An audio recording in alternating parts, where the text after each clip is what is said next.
বৈশাখের দাবদাহ পেরিয়ে এখন বাংলা ক্যালেন্ডারে জ্যৈষ্ঠ। এটিকে বলা হয় মধুমাস। দুহাত ভরে রসে ভরা ফলের ডালি সাজিয়ে দিয়েছে প্রকৃতি। আম, জাম, কাঁঠাল, লিচু, এই ফল উৎসব এখন জমজমাট। সিলন টি রপ্তানিতে শীর্ষে।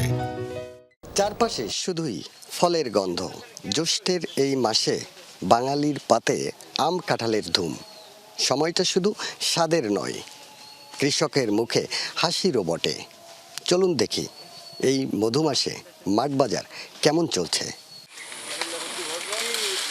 গাছে গাছে থোকায় থোকায় ঝুলছে আম, লিচুর লাল রং আর কাঁঠালের গন্ধে মো মো করছে চারপাশ।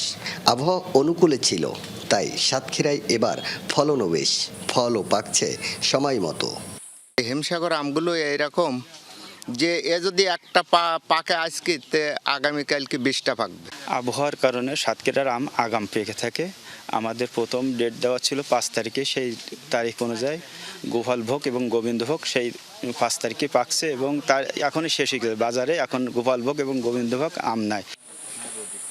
গাছতলায় বসে পাকা আমের স্বাদ নিচ্ছেন অনেকে, স্বাদেও মুগ্ধ ফলপ্রেমীরা। আমটা অত্যন্ত সুস্বাদু, সুমিষ্ট এবং অনেক ভালো। আমরা বাগান থেকে আমগুলো যে খেয়ে যে মানে যে তৃপ্তি পেলাম, যে মজাটা পাইলাম, আসলে এটা মনে হয় যে অন্য কোথাও বা অন্য আমে আমরা এটা পাবো না, এত তৃপ্তি। বাগান থেকে ফল উঠেই চলে আসছে স্থানীয় বাজারে। সকাল থেকে রাত পর্যন্ত চলে বেচাকেনা। শহর থেকে গ্রাম, সবখানেই এখন ফলের উৎসব। 1 মণ 2 মণ 3 মণ 10 কেজি 5 কেজি রাত যে পরিমাণ লাগে সেই পরিমাণ কিনতেছে। সিজনারি ফল এগুলো তো কেনা লাগে, খাওয়া লাগে, মনও চাইছে। তাই তো আর টাকার দিকে না থাকে 50টা লিচু গেলাম 200 টাকা। মৌসুমি ফল দামও গেল বারের তুলনায় অনেক কম আছে, সবার ক্রয় ক্ষমতার ভিতরে আছে। মৌসুমি ফল পুষ্টিগুণে ভরা, বিষমুক্ত ফল শরীরের জন্য উপকারী। লাভের আশা করছেন চাষিরা। ঈদের সিজনে বিভিন্ন মানুষের বাড়িতে বেড়াতে যাই, বিভিন্ন ফল দেশীয় ফল নিয়ে যাই।